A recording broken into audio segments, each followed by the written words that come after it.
Hello, and welcome to the Decker Frontier webinar, China, Deepening Healthcare Investments for a Post-COVID World. I'm Sarah Gunnis, Managing Director of Client Services Asia Pacific. Before we get started, we realize that some of you may be new to Decker Frontier, so we'd like to take 1 minute to provide you with a very quick overview of our firm and how we work with executives at major multinationals. Quickly, Decker Frontier is a leading market intelligence and consulting firm that provides tailored solutions to drive growth for clients across the consumer, B2B, healthcare, and technology sectors. Our dedicated teams serve as advisors to clients, delivering the market and industry knowledge they need to succeed at all points in the business cycle. With continuous research and insights, custom solutions, and transaction support, services we provide our clients, a small sample of which you'll be able to see on the next screen. We provide them with timely, actionable insights to help them adapt and win in changing markets. Our company is headquartered in Washington, D.C., but we have offices in Troy, Michigan, New York, London, Paris, Berlin, Singapore, Shanghai, and Bangalore. For more information about our company, please visit www.deckerfrontier.com. We'd also like to share that as part of our offering, we're excited to announce that we've recently launched a new mobile app. Frontier View Mobile, which is available for both iOS and Android, includes all the relevant content you need to monitor your markets, inform strategic planning, and power key decisions in your critical markets. So, having briefly introduced our company and our mobile app, I'd also like to take a moment to briefly introduce our panelists today. We have 2 members of our research team on the line for today's call. The first is Antonio Martinez Castillo. He is the director of our global healthcare research team and will be explaining how the macro shifts in the market are impacting the healthcare systems in China. The second is Adam Jarzik. He leads the research team for Asia Pacific at Decker Frontier, and he will be sharing insights on the macroeconomic view for China.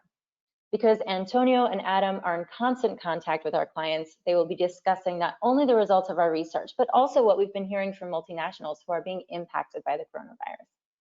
If there are any insights you see today as part of the discussion, or any questions we don't get to answer, our client services team, myself, Raveen, Althea, and Yu-Chen will be happy to follow up with you directly. To give you a better sense of how we intend to do that, I'd like to turn things over now to Adam to take us through the agenda.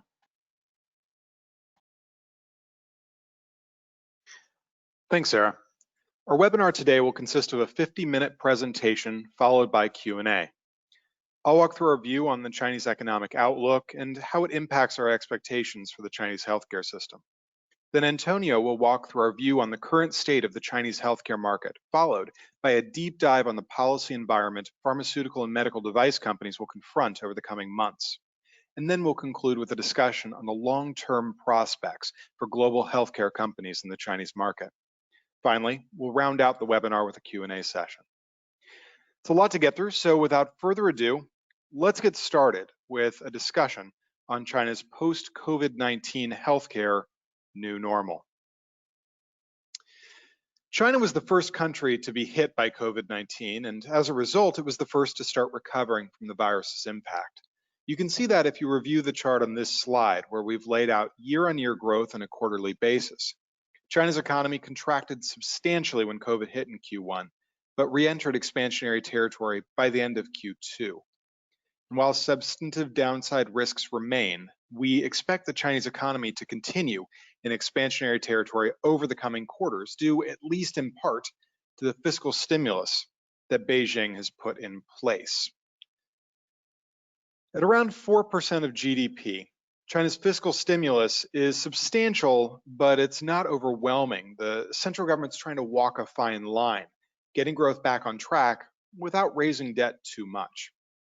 To achieve this goal, the government has channeled some of its stimulus towards the investment side of the economy and some towards the consumption side of the economy.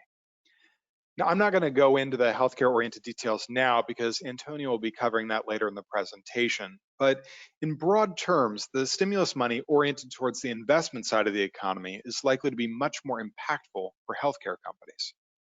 Why? Because while the stimulus money channeled to the investment side has been designated for hospitals and healthcare infrastructure, the stimulus money channeled to the consumption side is not readily available for healthcare spending. The government has been utilizing vouchers and subsidies to incentivize households to spend money in restaurants and on things like automobiles, basically to keep people in jobs and to keep factories humming.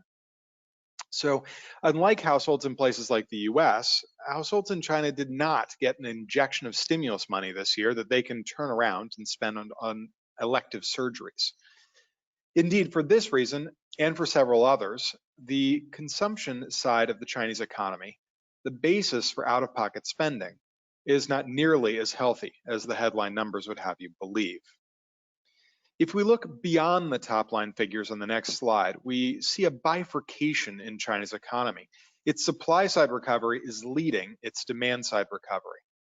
This is notable because it marks a reversal of the pattern we saw in China over the past several years. You'll see that if you take a look at the chart on this slide.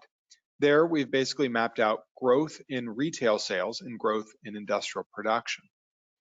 From the beginning of 2017, actually before that, all the way to the end of 2019, growth in retail sales outpaced growth in industrial production.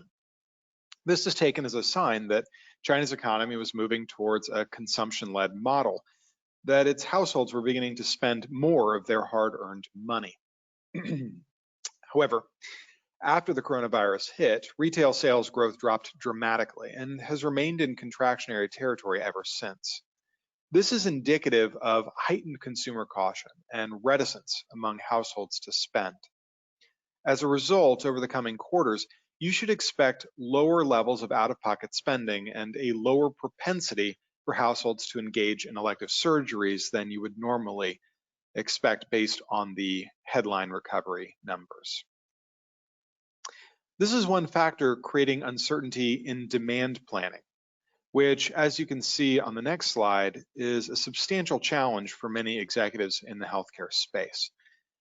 This chart outlines some of the findings from a global survey we conducted in July of senior executives at major multinationals around the world.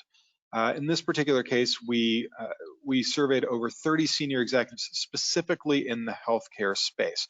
And as you can see on the chart, one of the biggest challenges that they highlighted was accurately estimating volumes, timing, and preferences of demand.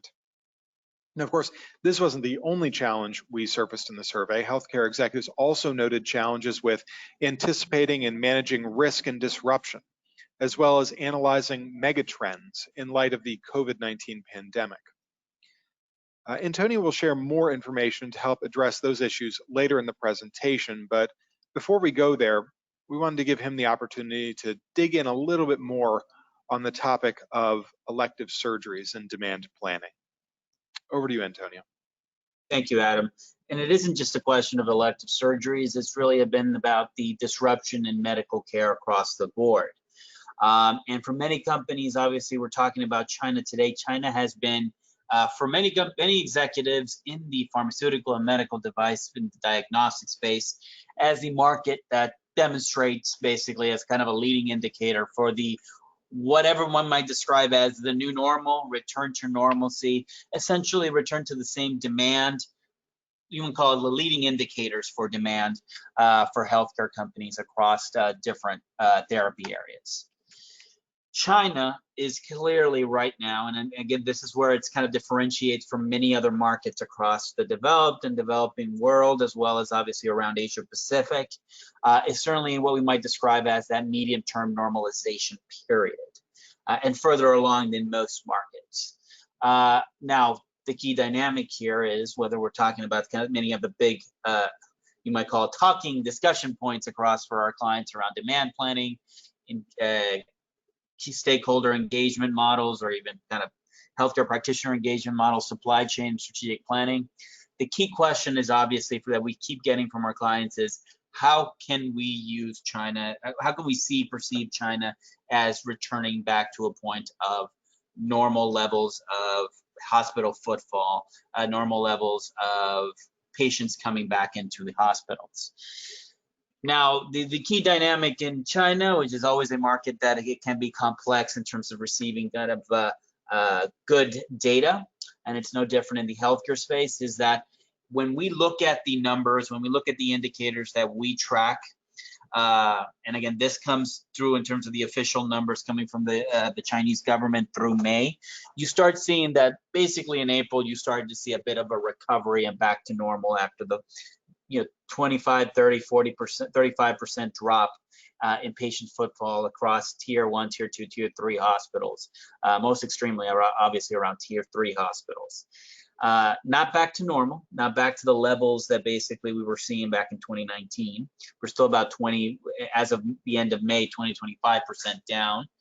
And when we've seen, as we've seen in some studies, such as this one around elective surgeries, when you look at China, as of the end of June, you still were seeing a certain amount of 60 to 80% of pre-COVID levels for a good number of them.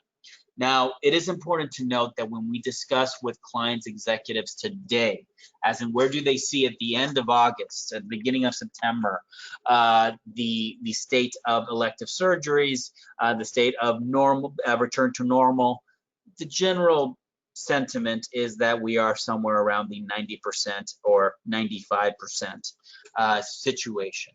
Very different, a lot of variation across therapy areas, but essentially that the environment is moving in the right direction, with the key wrinkle that increasingly you're seeing let's just say the level of travel to tier 1 cities has not quite recovered quite to the level, and you're seeing a lot more activity happening in 2nd and 3rd tier cities that is driving some of the demand, at least in the short term.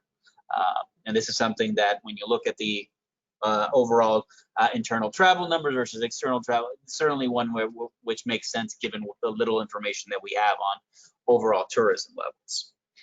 Now, obviously, this is the dynamic as it is today, which is, let's just say, I would say generally optimistic and positive in an environment where, in a lot of other markets, it's always a question of 1, 2, 3, or 4 quarters away from recovery. So I think you're seeing China coming back relatively quickly this year is our expectation. But obviously the key dynamic and key question is what's going to happen over the next 6 months. And certainly when we look at the level of policy movements or shifts or changes, well, I can tell you this front, we've essentially, China, every week we're seeing 1 to 2 major policy initiatives or changes or regulations coming down officially at the national level, and basically every day or two, one province or another coming out with significant changes in terms of kind of the priorities of the government and the shift and the focus on deepening healthcare reforms, which even at the depth of the crisis was something that the Chinese government, Chinese healthcare policymakers were signaling in February and March of this year. But what does that look like? And what is the, you might call kind of the commanding heights of the Chinese public healthcare system, or what are the focus areas of these policymakers? Well, this is what some of the NHC priorities that they're signaling. And obviously here it's way too much to be able to talk you through in just the next 45 minutes or so. So let's just make it very clear in terms of the focus areas. First, I think won't surprise anyone in this webinar, in this discussion. The focus is around basically strengthening the public healthcare system, particularly with a focus on developing and improving the infectious disease surveillance system and disease prevention system. And this is where you see a lot of the focus on investments and focus on really making sure that over the next 18 months or so, at least as far as before we have a generally available vaccine, that the country is prepared and the public health care is prepared to confront any further outbreaks. Now, that was something obviously part of the agenda that came up and it became much more important because of COVID-19. Much of the rest of the agenda here that you see in green are really basically just a continuation, in some cases acceleration, of the healthcare reforms the government is pushing through. Again, when we look at the Healthy China 2030 initiative, that continues to be a priority for the government, and they make it very clear in terms of primary healthcare, as well as in strengthening the prevention control of infectious diseases, endemic chronic disease, and occupational diseases continues to be a focus area. So unlike in some other markets, some other countries, other healthcare systems where the priorities have shifted significantly, this remains kind of very much a balanced perspective.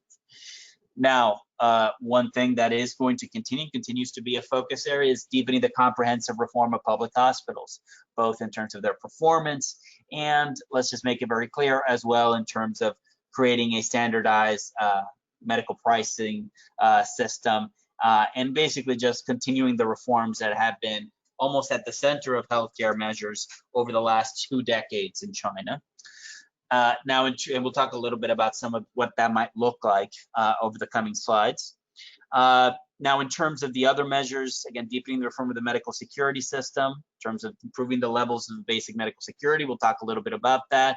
But certainly around payment measures, around speeding up the development of commercial health insurance, many different policy here in terms of significantly boosting and standardizing the provision of medical security.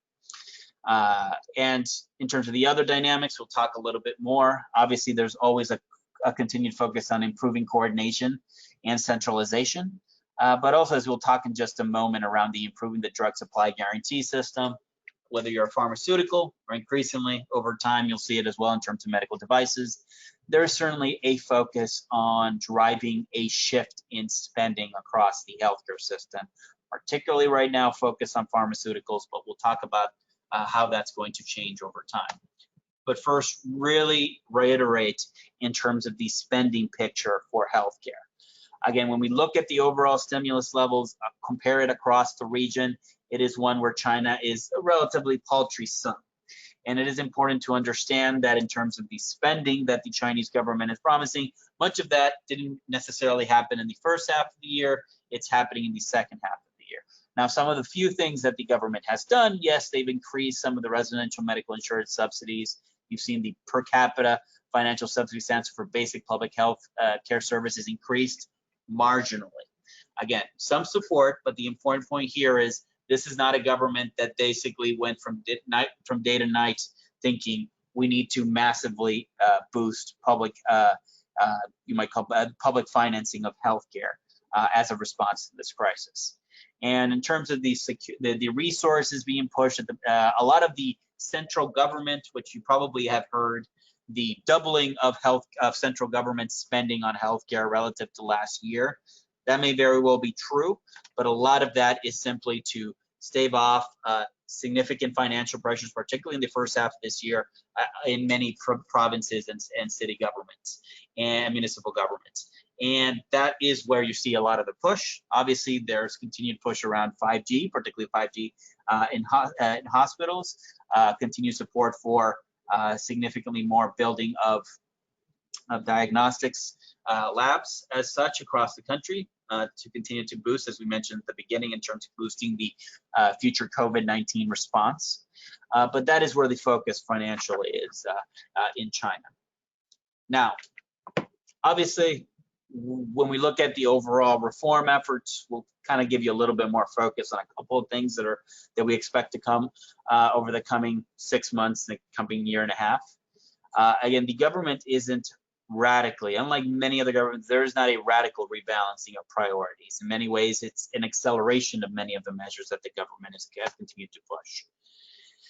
Again, there is a vision around this. There's a vision around deepening healthcare reforms, showing the government priorities post-COVID-19. Again, the strategic foundations, I think some of the key foundations around this is unified reimbursement policies, which we'll talk about the NRDL in just a moment, the drive for centralized procurement, a significant push to alternative hospital payment models. That's when we discuss around DRG, which will be a big story in 2021. The continued push to promote diversified funding for healthcare spending. Again, not simply a push for public healthcare financing, but a more diversified base for that, and significant amount of experimentation still on this front. And one thing that I haven't mentioned too much so far in the presentation, a growing focus around increasing incentives for digital health adoption. And obviously there are many dynamics around these reforms and focus areas.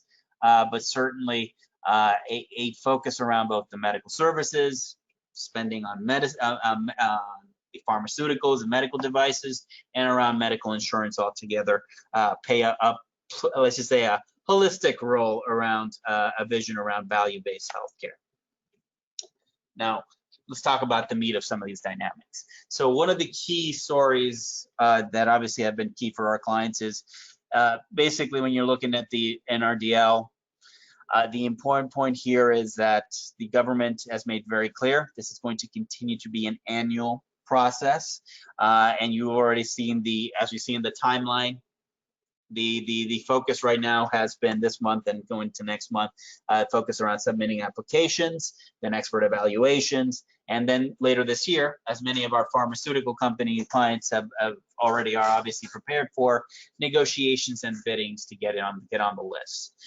The important point to mention here is that the government has not just simply been adding, they've also been focused as well as in removing from the NRDL as well as the provincial list and creating further nationwide standardization as well around pricing as such. So a continued push on this front is something to expect.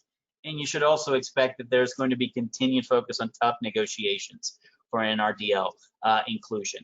The important point here is that when the government is talking about this, they are continuing to support bringing in innovative products into this market.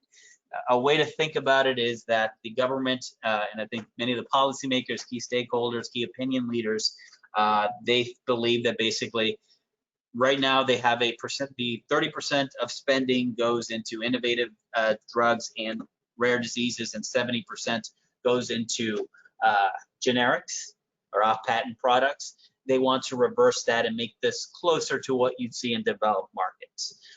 And they want to do it obviously still in a very much an aggressive but cost-focused, cost-conscious approach as well on this front.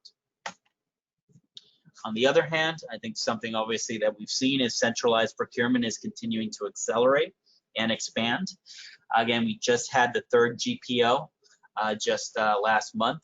And let's just say we see kind of its continued momentum the government is pushing for, continued leveraging of this approach to further drive down prices. Again, we've seen significant price cuts, usually around over 50% for most of the drugs.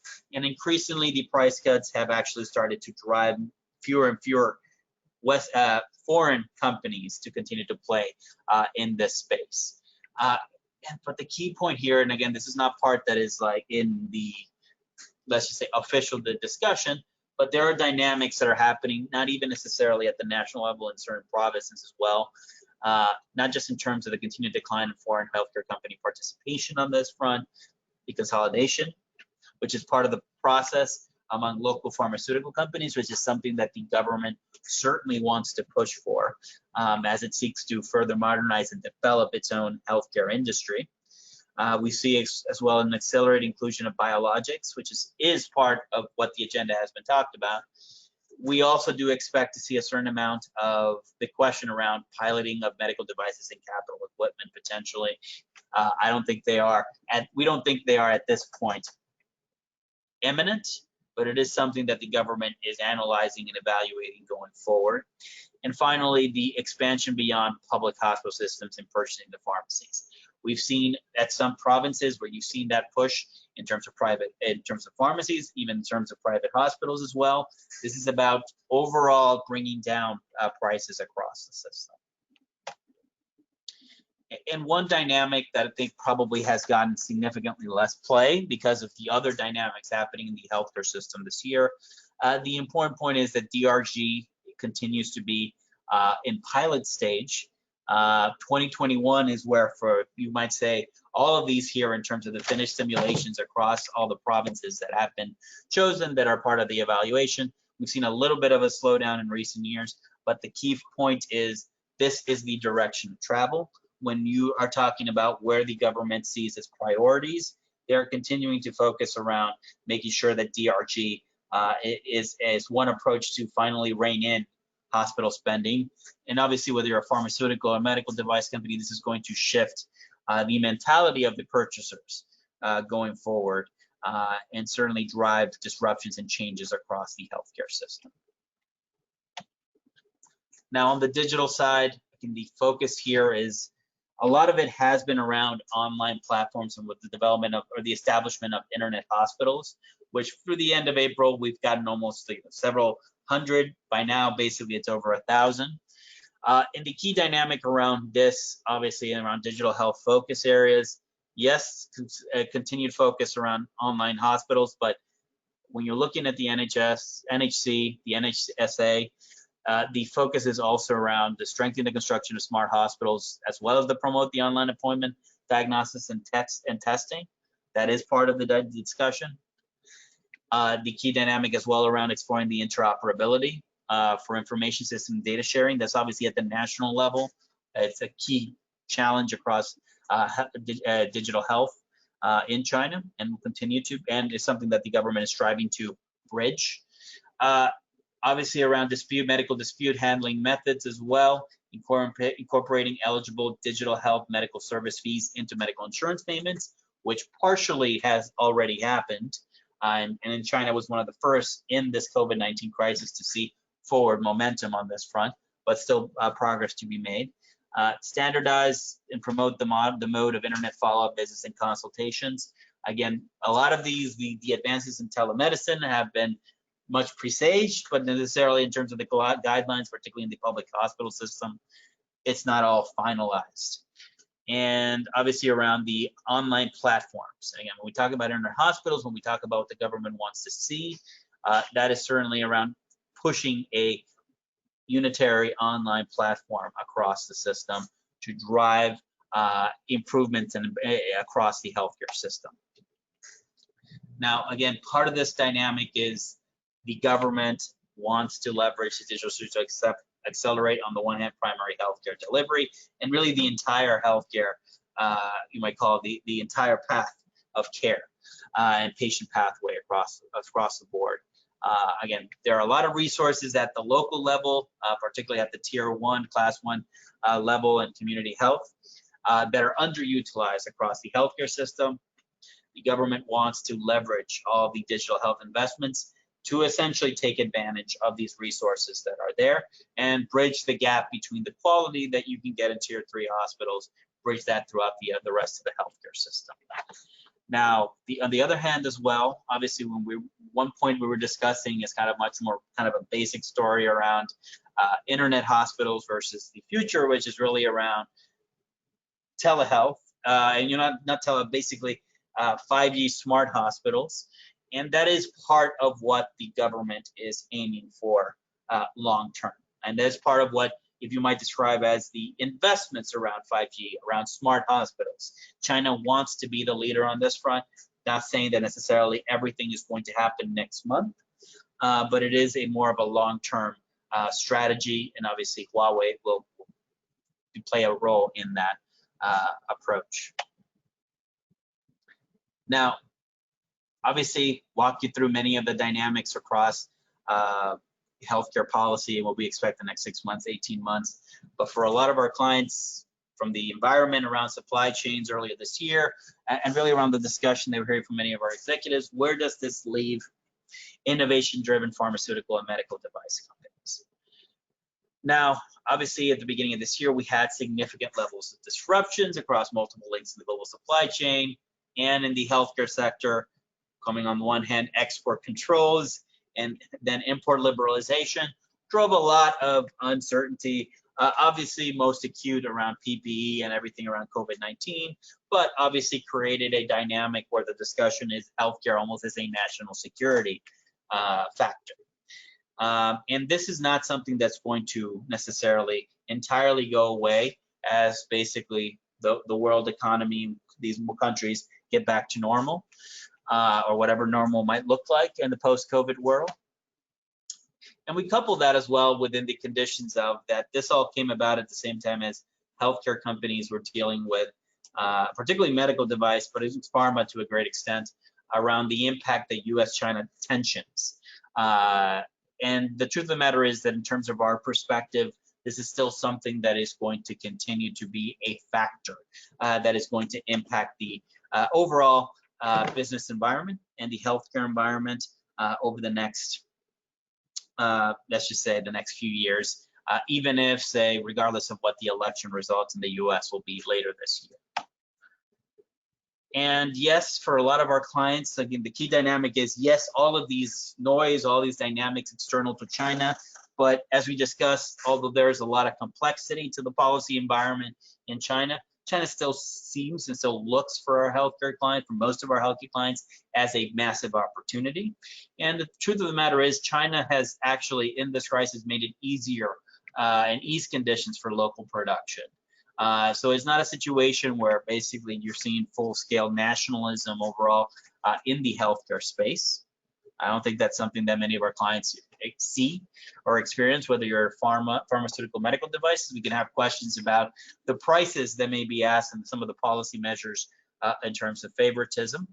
But the general sentiment is that even as we see a lot of dynamics across developed markets around pressure for localization or reshoring, this is still going to be, and given what we know about the macro environment, given what we expect in terms of healthcare spending going forward, this is still a market where for most of our clients, they still see an absolute need to continue to play. And whether you see it as some dynamic in some parts of the product base needs to find a second alternative manufacturing footprint, there still is a significant amount of discussion around, well, what is the long-term expectations for the health for companies in China? And I'll turn this over to Adam to walk you through a kind of what companies need to be looking at, especially going into the end of this year. Absolutely. Thanks, Antonio. Actually, I wanted to make a quick comment on the last slide. Could you just go back one slide? So earlier this year, as the Trump administration in particular in the US, but as some administrations in other parts of the world began to face serious challenges when it came to securing PPE, personal protective equipment, and thus began ramping up rhetoric around reshoring exercises around certain types of product sets. Many companies initially became quite worried and then kind of put off conversations around supply chains, saying that this is not something that they would be focusing on in the short term. But increasingly, as we've come up to strategic planning season, or the adjusted strategic planning season that we're seeing among many of our clients now, the conversations about political incentives and pressures on supply chains are reemerging quite actively, actually. I would say this has happened over the course of the last 2 to 3 weeks in many of the companies whom we serve. And it's been pretty interesting to watch, because it's very difficult to parse out what people or what politicians are actually going to be willing to do, what pressures companies are actually going to be willing to face given the rhetoric that they're hearing. So in the healthcare industry specifically, we actually see potential for some substantial pressure in terms of localization and reshoring. Potential pressures in some areas that could put companies in a difficult position as they think through their longer term strategy. We would strongly recommend that companies think through this challenge in terms of their portfolio. In many cases, different elements of their portfolio are going to face differing levels of political pressure depending on what their existing footprint is. And that dynamic is, of course, going to change depending on who gets into the White House in the US, as well as some other political dynamics globally. So this is definitely something to keep your eye on. This is not something that companies are going to be able to put on the back burner for an extended period of time, although it's likely to take several months at a minimum to get clarity on what sort of political pressures you're likely to face. And that's not just true in places like the US and Europe, it's also true in places like China. So going back to the next slide, The Xi administration has recently announced a dual circulation strategy, at least that's what they call it, which is designed to basically boost internal demand and domestic players in the face of growing external uncertainty. Now, I don't want to frame this as something radically new. It's not, but it's important nevertheless to understand what it's all about.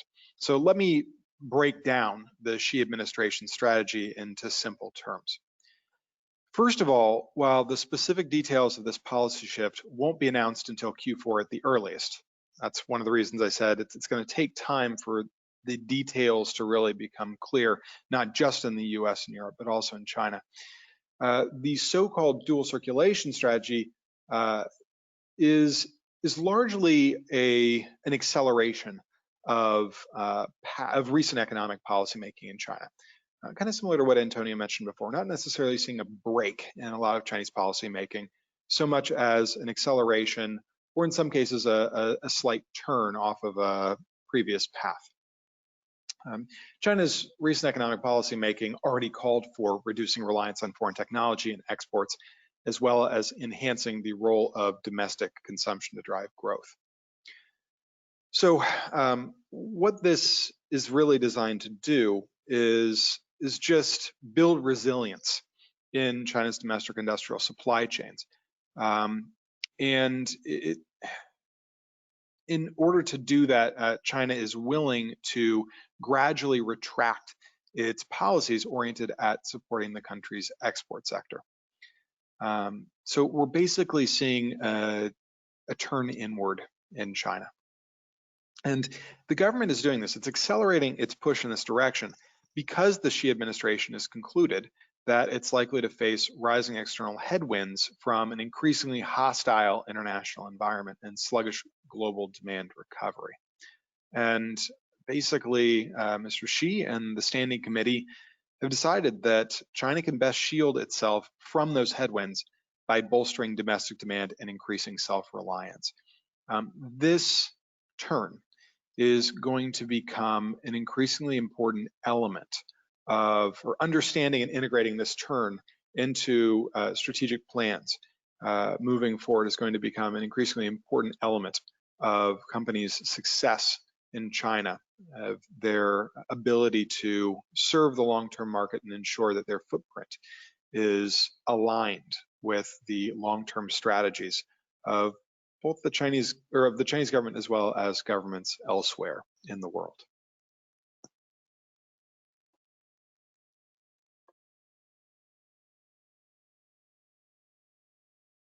Thank you, Adam. And then in terms of how this impacts our pharmaceutical and medical device clients, obviously, this is an industry where the government has a significant focus on driving basically the development of an innovation-driven pharmaceutical, and to a lesser extent, in a less developed sense, the medical device sector. Now, obviously, when we discuss around industrial policy in China, one of the key dynamics that has to be mentioned is the Made in China 2025, around which the dual circulation policy can, to a certain extent, merge some of the impact and some of the drivers here. The key story here is that the Chinese government sees a role for innovation-driven pharmaceutical companies and innovation-driven medical device companies, especially foreign ones, and want to continue to make them part of the overall healthcare ecosystem in China. But it is also clear that the government is looking to develop more and more, you might call national champions, local industry players that are not just settling for relatively low value medical devices or generics, which is what much of the Chinese, for instance, the pharmaceutical industry has been over the last couple of decades, and which the government wants to push towards more higher value innovation and R&D driven growth. Which obviously some of the dynamics which are hitting our clients in the pharmaceutical space are hitting some of the same players domestically as well, in many cases in an even stronger fashion, to drive a certain amount of consolidation there. Now, obviously, this puts us in a situation where, yes, there is a vision that still encapsulates seeing a role for these companies. But obviously, this is not all happening. What China does is not happening in a vacuum. And again, we've talked some of the dynamics around the US, around Europe, but localization dynamics within Asia is something that's also going to be a continued focus and should be a continued focus to companies in this sector. Whether we are discussing around Japan, which is actually very early in this crisis, put resources in trying to stimulate a kind of a shift in supply chains, not entirely just in Japan, also into Southeast Asia, but out of China to drive a certain amount of diversification on this front. And obviously India, because of geopolitical as well as dynamics in its own industries, is looking to drive significant incentives for its companies, particularly around what you might call inputs, pharmaceutical inputs, APIs, that's the key starting materials and drug intermediaries, but also boost and invest in medical devices and driving financial assistance to set up industrial parks in those two segments across geographies in India. And across ASEAN, I mean, one country that's always mentioned as a big potential winner is Vietnam. Vietnam is, as part of its, you might call it, the big three focus areas for the Vietnamese government is to try to boost and promote domestic production of medical equipment, particularly that contributing to pandemic prevention and creating long-term capacity in the sector, but it's also about boosting local production of pharmaceuticals to reduce the cost of pharmaceuticals in the market. Across ASEAN, it is more of a mix. Some countries are shifting and moving towards trying to boost some of you might call protectionist measures or measures around procurement that incentivize local production, while other countries, I would say Singapore for sure, but also some markets such as Malaysia are in the other edge of the spectrum, which are trying to push for more continued openness across the healthcare sphere. And obviously this creates a dynamic for healthcare companies trying to decide what does our manufacturing footprint globally, but also just in Asia locally going forward. And that's going to be a key conversation point, discussion point for companies, yes, as they go into next year's into strategic, or as they continue to go into strategic planning, try to set goals in the next few years, and really just try to decide what does the next few years look like from a manufacturing standpoint, as well as a domestic opportunity standpoint in China.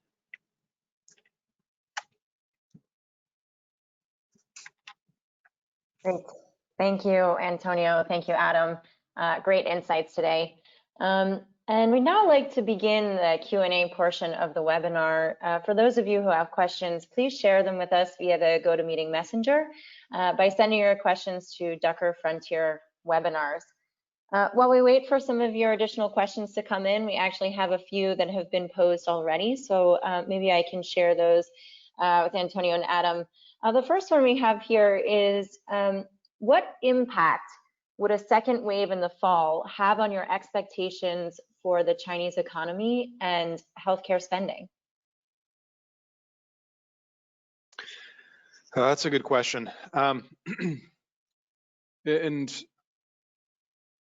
I think one of the challenges that we face when we talk about COVID globally is nomenclature, is the way that we talk about certain things, lockdowns, second waves, et cetera. They tend to mean different things in different countries based on the way that governments have responded.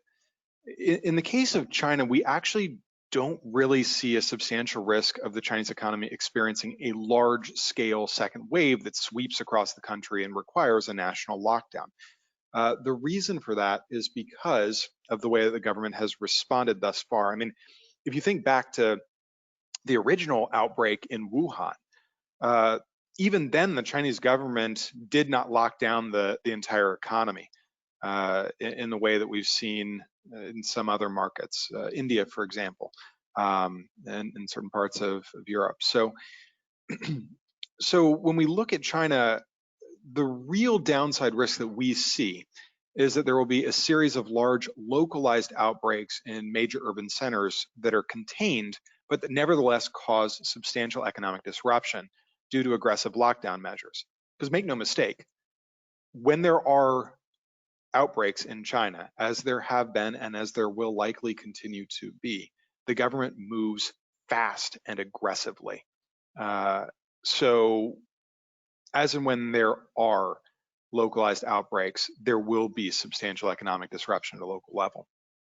So if we saw a series of large localized outbreaks in major urban centers, we would likely to see some downward pressure on growth overall, but particularly substantial downward pressure in the areas subject to lockdowns. And if those areas are Shanghai, Beijing, Guangzhou, Shenzhen, or a selection of those cities, the damage could be significant. And I would add as well, the key dynamic to understand, particularly if you're looking at what disruption it has in terms of actual care, of medical care. Obviously, anytime you see a return of COVID-19, you see patient footfalls collapse, and it's something we've seen in China, we've seen it in other countries as well, that to continue to confront this dynamic. And you'll see elective surgery recoveries in those geographies to be further delayed, as well as the potential impact that might have in terms of internal medical tourism, in a sense, and medical travel as well.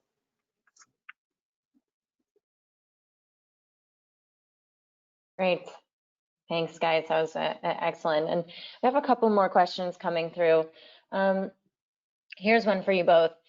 What different impact would the outcome in the US elections have on trade policy, if any? And how would it affect medical device companies? All right, so I'd like to begin answering that question by noting that we have a virtual executive roundtable and webinar coming up next week, specifically focused on the future of US-China tensions and the future of Hong Kong as well. So during that session, we're going to be diving into this topic, the topic of trade policy in a lot more depth. With that being said, though, within the context of this conversation, let me share the basics of our view on US elections. So right now, we believe that right now our base case view is that Joe Biden will be elected as the next US president. However, it's important to acknowledge that there is still a strong possibility that Mr. Trump will be reelected. We are too far away from election day to call this. There's still plenty of time for the population's views to turn in the U.S. And so when we look at the situation, we believe it's imperative for companies to think through the potential for U.S. trade policy, both under a second Trump administration and under a Biden administration. Now, if Mr. Trump is reelected for a second term, with regards to policymaking, we expect to see continuity from his first term. So that means a go-it-alone strategy for the U.S. marked by a continued focus on trade deficits, bilateral deal-making, and critically, tariffs. A continuation of tariffs as a tool to bring people to the negotiating table and to impose pain to drive change. If Mr. Biden is elected president, we expect to see the U.S.'s trade policy shift, particularly the U.S. trade policy towards China shift towards a more multilateral approach. Now, some observers may see this as an equivalent to dialing down pressure on China, but we would actually argue that that would not be the case. A Biden administration would likely continue putting pressure on China on a variety of fronts. But the key difference is that it would probably choose different points of contention, and critically, it would endeavor to address these points of contention with the assistance of allies and other countries that have similar grievances towards China. So if we look at issues such as market access, equitable, reciprocation, shall we say, in terms of policy making, leveling the playing field, offering US and European and Japanese companies the same sort of treatment that Chinese companies are given in several of those markets. Those would probably be areas of continued focus. So they extend beyond trade policy. And we would expect the Biden administration to look for like-minded leaders in other parts of the world to increase the weight of the issues that the US is bringing to the table.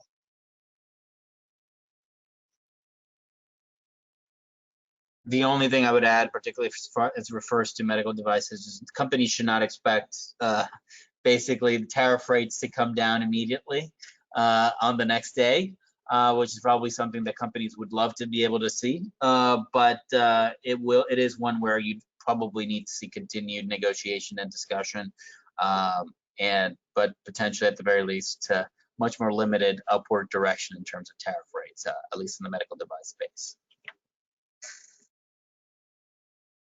Thanks, Antonio. Thanks, Adam. Looks like we have a few more minutes here and a couple more questions. This one is for Antonio. What prospects exist for more thorough HTA implementation in China's market access and reimbursement schemes? What I would say is one of the last policy measures that were implemented before, let's just say COVID-19 became a kind of the fundamental drive of every policymaker, every decision maker in the Chinese government earlier this year, was that the government is looking to explore how that would actually be executed. Obviously, health economics takes part of any decision the government does in terms of adding towards the reimbursement list. But in terms of its implementation, I think the government at this point is still not even in thinking about the pilot, but basically evaluating what even a pilot would look like. But basically let's just say something in terms of the direction of travel is very clear. I'm not saying that this is very likely in the next year, but if you're looking at it in the next 3 to 5 years, particularly since the government has already established that they're going to have this annual process for the national reimbursement, the NRDL, as well as other policies that look to kind of basically rationalize healthcare spending. This is going to be a dynamic that over the next 3 to 5 years will become much clearer, and that the government is likely to begin piloting, if not necessarily next year, in the coming years. Great, thanks, Antonio. That excellent. And I think, given the time, we probably have room for just one more question. So maybe this one for Antonio and Adam. What should healthcare companies be planning for in terms of changes to their commercial models in China over the next 12 to 18 months? It's a good one to sort of end the question session on. Well, I'll start, and Adam, feel free to provide your input. But when we're looking at commercial models, I mean, what you're seeing is that the government is pushing for more national-based, more standardization across the system, reducing costs across the board, and driving further rationalizations in healthcare spending, particularly for pharmaceuticals, but also it's going to be increasingly so in terms of decision making for hospitals, public hospitals across China. And the key dynamic is this is going to drive a certain amount of consolidation, and the talent that companies are going to have to start expecting from the distributors, from their indirect partners, even in terms of their direct sales forces, is going to shift and change. Yes, some of that accelerated because of COVID, particularly on the digital front, but across the board, the expectation should be that the normal way of having a commercial model in China before COVID-19, even with both the impact of COVID as well as the impact of these accelerating reforms, deepening healthcare reforms, this is going to move in the direction of having to make a bigger shift on that front. I don't know if there's anything you'd add, Adam. Yeah, maybe I can just add a little bit of color in a couple of areas. So the first item to note here is, if we take a big step back, there's some pretty fundamental drivers behind the Chinese government's policy towards centralization, towards consolidation. Basically, the government knows that it has an absolutely massive set of liabilities coming out of healthcare-oriented promises towards its population. And given the rate at which its population is aging, it's looking warily at those liabilities and trying to think through how it can manage them. So there's a very clear imperative for the Chinese government to find ways to minimize its bill long term. And one of the ways that it wants to do that is by squeezing margins in the channel, by finding ways, or by squeezing margins of multinationals so that it can lower its costs. That's one of the reasons why you're seeing policy drive towards centralization, drive towards consolidation. The Chinese government really wants to make sure that it can, to the degree that it's possible to do so, control the channel and ensure that that it has say in how much additional cost is added as a product moves from a multinational to the patient. This is a very strong imperative, and so we expect the government to continue pushing in this direction. And you know, we've been seeing this for a while. I was thinking back to a conversation that I had with a senior executive at a major med device company in Shanghai, in which he related the fact that he was friends with a variety of different players in in the med device space, distributors in particular, who were Chinese-owned private companies, and they were concerned about whether they should even bother to stay in business or just go ahead and sell to large Chinese state-owned enterprises, despite the fact that they were demanding a price that was far below what these distributors would have normally considered selling at. So, you know, we're seeing these shifts ripple through a variety of different elements of the channel. And so, moving forward, what companies in the healthcare space should be preparing for is a shift in the power dynamics within the indirect channel. A substantial shift in power towards larger, increasingly consolidated Chinese, often state-owned enterprises. As you think through your route to market, as you think through the approach that you want to take, if you are exposed to the indirect channel, it's definitely something that you're going to want to keep in mind for the future. Thanks a lot, Adam. Thanks a lot, Antonio. A lot to think about from today's session. And as we're nearing our time limit for today, I just want to note if there are any questions that we were unable to get to, we will be sure to follow up with responses to you all through your client relationship manager. Before we conclude, I just want to ask Antonio, Adam, any final remarks? Well, I'll just provide in terms of kind of the key takeaways. Again, the Chinese healthcare demand expectations recovery, they are in line. We do expect a continuation barring localized secondary infections, COVID-19 outbreaks. That is still something that companies kind of should be expecting. But obviously within the context of the Chinese healthcare system, there are so many measures that are happening and so many changes that are happening in terms of the policy environment, in terms of the market access and reimbursement policy measures, in terms of digital health, as well as in terms of supply chains, that basically this is a market that is will continue to be a big opportunity, but is only going to get more complex going forward, particularly for global pharmaceutical medical device companies, and bears significant risk as well as opportunity as companies go forward. All right, thanks, Antonio, for rounding out the session.